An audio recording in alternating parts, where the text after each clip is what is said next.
بسم الله الرحمن الرحيم. من زرياني صالح پور، مديري مهدي كودكي قولهاي بهشت،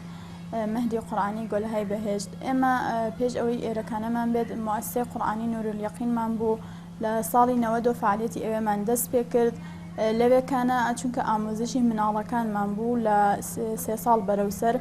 ومنال هاي 3 سال تا 6 سال محيطي اوي بويان خوش نبو جواكي بمنالا كان ناخورا بويا اما مهدي كودك من دانا بو اوان كهم بين لنا مهدي كودك فعاليتها قرآني فير ببن هم اويك مدركي بيش دبستانيا كيان بيبينو بسطيناي كلاسي اوليان مشكليان نبت اما ليرا كان سيدانا كلاس من هي دو كلاس من بيش دبستانين فقط 6 سالا ويك كلاس من ابيت النوبة وسيتا 5 سالا ليرا كان ما اموزش قرآنيان فيركين ومعني قرآن كان سعيكين بصورة الشعر معني قرآن كان بيبلين وهروها أسماء الحسنى من فير كردون استبات وجب الصالة كانوا بهاو كاري والدين كتنا من تمرين لقال أكان من على كان تعداد لأسماء الحسنى فيربن بارك كل أسماء الحسنى حفظ كرولي أم صالك موافق بين بنجاو بنجان الناوي خوان فير كين أو نوانك معني كان استخدموا وانا بو من توضيح داون بو من على كان وهروها سريق لا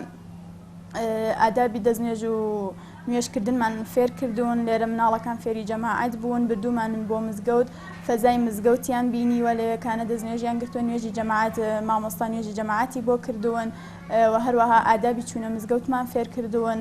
مناڵەکان لێرە بە مناسبەتی ڕۆژەکان ئەیان بین بۆ بازدید مەسەڵەن ڕۆژی ئاتژنەشانی بردوومان بازدیدیان لە ئاتژنەشانی کردووە بردوومان بۆ مەدرسە بازدیدیان لە مەدرسە کردووە کە بزانن ساڵێکە کە ئەبنە کلاسی ئەوەڵ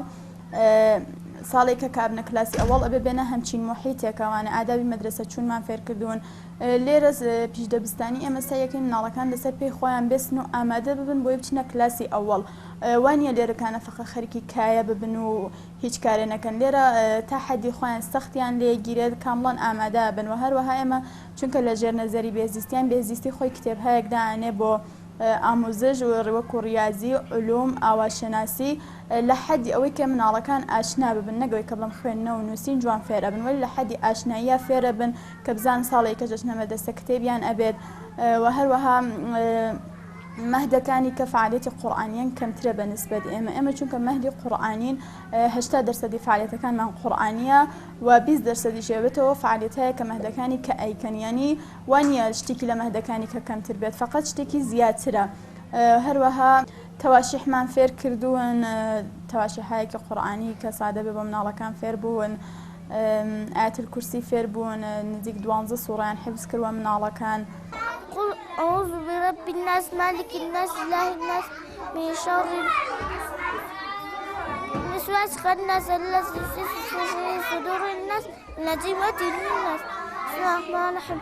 إنا أعطيناك الكوثر فصل لربك إن شانئك هو الأبتر أعوذ بالله من الشيطان الرجيم بسم الله الرحمن الرحيم قل الله أحد لم يلد الصمد لم يلد ولم يولد ولم يكن له كفوا أحد صدق الله العظيم ئێمە لێرەکانە و هەروەکو ئامادەگەکانی کە مناڵەکان ئامادەکەن بۆی دووروەکەون لە ماڵەوانێ هەرچەند ئەوانی زۆر بەباشی مناڵەکان ئامادەکەن بۆ دوورکردنەوە ئێمە شەر ئامادەیان ئەەکەین بۆ دوورکردنەوە وەلی پێمان باش بوو هەروەکۆی کە مناڵەکان هەموو شتێک لە مناڵی و فێر ئەبن پێمان باش بوو مەسائلی دینی و قورئانیش هەر لە مناڵی و فێر ببن و عادەتی پێ بگرن و بۆیە تەسمیممان گر مەهدێکی قورئانی دانین و مناڵەکان لە 6 ساڵی ئەوانەیە فێری قورئانیان بکەین چونکە مەهدی کودکی قورئانی لێرە ئەوەڵین مەهدە والدین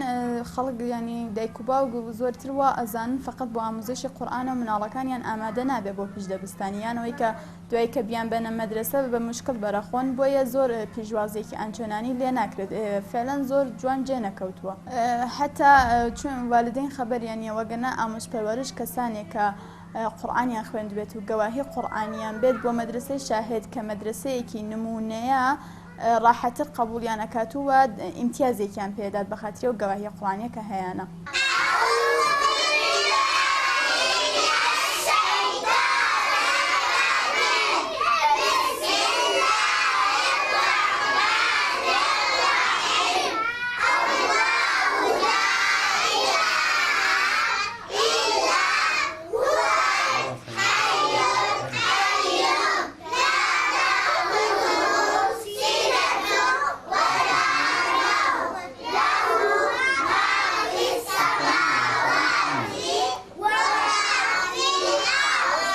هیوادارم هەیە ئیشەڵا والدەین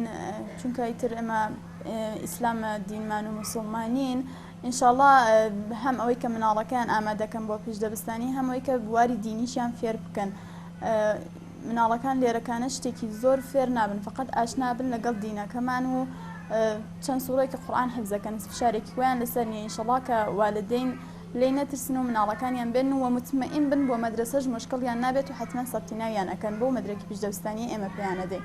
مناڵەکان سعاتی 8 دێن و سعات 12 دێنەوە بە شوێنیانە 8 تا 8 و نیو مناڵ وەرەگرین 8 و نیو وەرزشی سۆبگاییمان دەست پێکات لەگەڵ ئیتر بەدوایە ئاموزش و ئاموزشین تا سعاتی 9 سوبحانەکەیان ئەخۆن لێرەکانە تا 9 و نیو 9 و نیو دوبازم تا 10 و نیو ئاموزشی کەیان پێدەین 10 و نیو وەکو ئیسراحەتێ مناڵەکان میوە ئەخۆن تا 11 دوارە تا 11 تا 12 ئاموزشیان پێدەین و 12 تا 12 و نیو لەو فاصلەیە والدەین دێن بە شوێنیانە مناڵەکانیان ئەبەنەوانێ. ئاموزشەکانیشمان مەسەڵەن 1 سەعات وانە مناڵەکان وەڕاز ببن لەبینیا کارتۆنیان هەیە چوونە دەرەوەیان هەیە خەمیربازیان هەیە نەقاشیهای دەستە جەمعیان هەیەەوە بە ئیزافەی سوورەهایە کە فێریانەکەین شارهەیە کە فێریانەکەین ئەزکاریان فێرەکەین ئەزکارێکی سادە ئەم شتانەمان بە بەرنامە بۆ چنیون کە نە مناڵەکان وەڕز ببن و هەم ئەوەی کە ئاموزشی کامڵی ببن.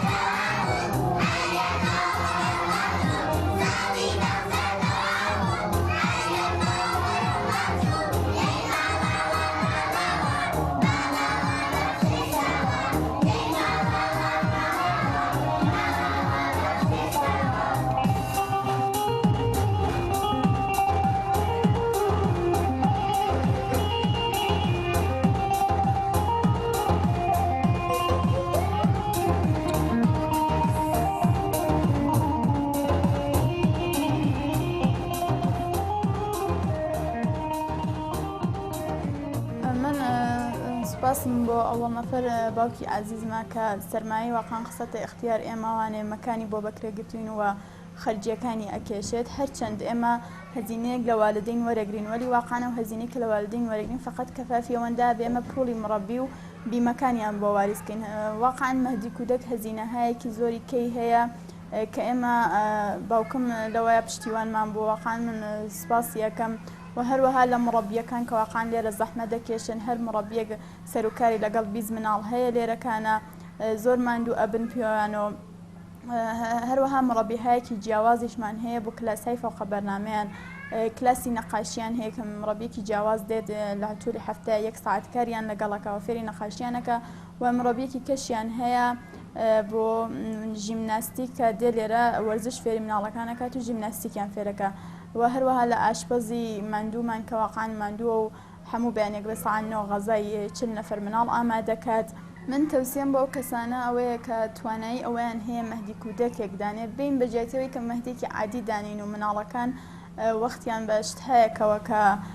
شتایکی فارسی و ئەملاولا کە مەسەلەن زۆر بۆ مناڵەکان نابێت بگوزەرێ بین لە پناوە قورئانیشیان فێرکەین و فێریانکەین کە واقعان مەزهەبی ئێمە چییە و لەسەر ڕەواڵی خۆمان مناڵەکان بڕۆنە سەرەوانێ. ئیشەڵا کەسانێک کە تواناییان هەیەوە یا قەستیان هەیە مەهدی کودەکدانن ئیشەڵا مەهدێکی قورئانی دانێن کە هەم ئەوەی کە جێبکەوێت لە ناو خەڵکە و ئیستقباڵێکی زیاتریشی لێ بکرێت یان ئەگەر تعدادی زۆرتر بێت قەتعەن زیاتر خەڵک ئیستقباڵی لێ کات و جوانتر جێیەکەوێت و بۆ مناڵەکانی خۆشمان قەتعەن باشترە و مناڵهایەکی سالمتر ئەتوانین هەروەردەکەین.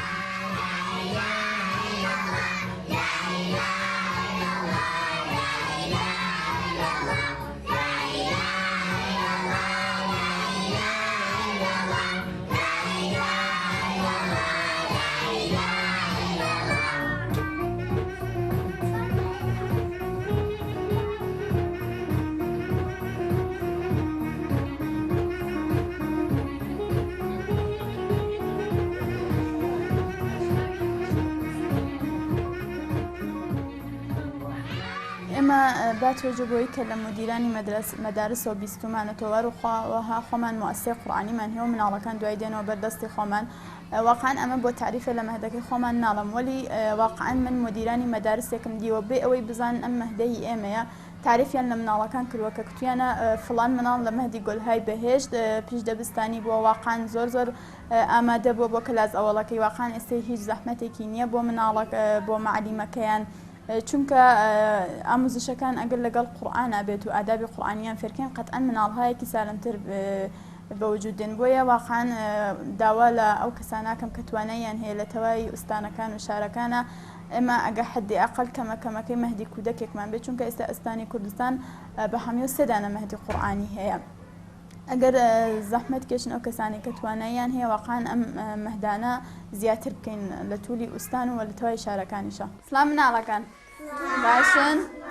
خۆ مناڵەکان ئەمڕۆ دووبارە تەمرینی تەواشی حەکەین. ئامادەن؟ لە ماڵە تەمرینتان کردووە؟ ئافرین. ئەستێ هەروەکو پێم کوتن قاچتان ساودانن تمشا منکەن، دەست خەنە سەر قاچتان. با عادەت بگرن ڕۆژی ئیجراش ئەوە دانیشن، باشە؟ قاچ مەخەنە سەر قاچ، دەست خەنە سەر قاچتان ساف. ئەوەڵ دەورێک بێدونە ئاهەنگ تەمرین ئەکەین، جا دوایی بە ئاهەنگۆ تەمرین ئەکەین. باشە مناڵەکان؟ زۆر باشە. ئێستا چەند دانەشت هەیە با پێتان بڵێم لێتان تێک نەچێ. ئەمانەی پێشەوە کە سرودە جیاکەتان ئەڵەن لە تیکەی ئەوەڵا ڕیفقەن بڵێن ڕیزقەن نەڵێن، باشە؟ تیکەی دووەمیش لێتان تێک نەچێ قەلبون بیلحەقیە بیڵێنەوە. ئافرین. ئەوەی ئاخریش ئیقڕەءە، ئیقڕەت نییە، باشە؟ بڵێن ئیقڕە. ئیقڕە. ئافرین. ئەوانەی دواوەشە وەختێک ئەڵەن یا نەبی ئەڵڵا مەڵەن یا نەبی ئەڵڵا، بێکۆ بیڵەن یا نەبی ئەڵڵا. نا مەڵێن ئەڵڵا بەجیا یا نەبی ئەڵڵا. تمشا بەجیا ئەڵەن یا نەبی ئەڵڵا، ئەوە غەڵەتە. ها منەڵەم یا نەبی ئەڵڵا. بسم الله الرحمن الرحيم الحمد لله رب العالمين الرحمن الرحيم مالك يوم الدين إياك نعبد وإياك نستعين اهدنا الصراط المستقيم صراط الذين أنعمت عليهم غير المغضوب عليهم ولا الضالين آمين. بسم الله الرحمن الرحيم إذا جاء نصر الله والفتح ورأيت الناس يدخلون في دين الله أفواجا فسبح بحمد ربك واستغفر إنه كان توابا.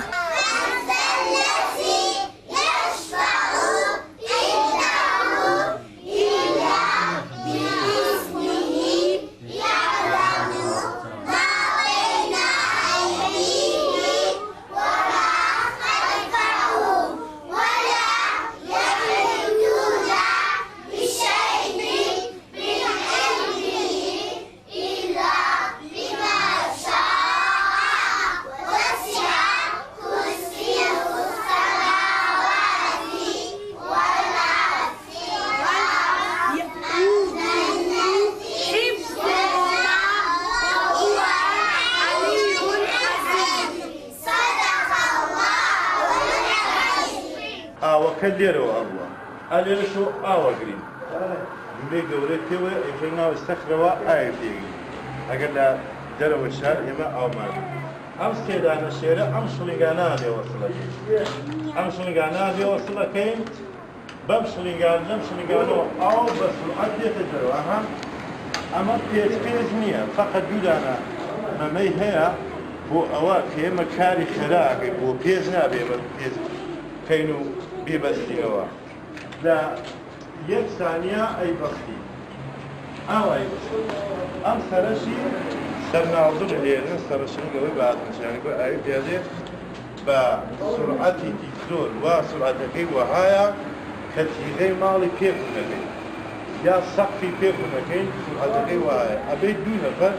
أو سرناوزن بقري شو يقول نفرق بعصاني بويناجي نفرق حوالا لا بويا أمس لجانا قائمن أما برزينتيان فيهم دود قائمن لبرابر شارع سلنجي بلاستيكيش معي أويا بغرغريك ووصلا أو بو عاطف يعني كمثلا قرار جادية سلنجي زور ما نايلو غرغرة إسفادة أما فهم في آخر نشاني فيه من نوم ياريني زارعيا شخص سالما من لپایز و هاتون با ایرا خوش من فێرەکەن قورئانمان فێرەکەن شعرمان فێرەکەن ئەمان بەم بۆ دەرۆکایە بکەین نەقاشیمان فێرەکەن ژیمناستیکمان فێرەکەن چون بۆ مزگەوت چون بۆ مەدرسە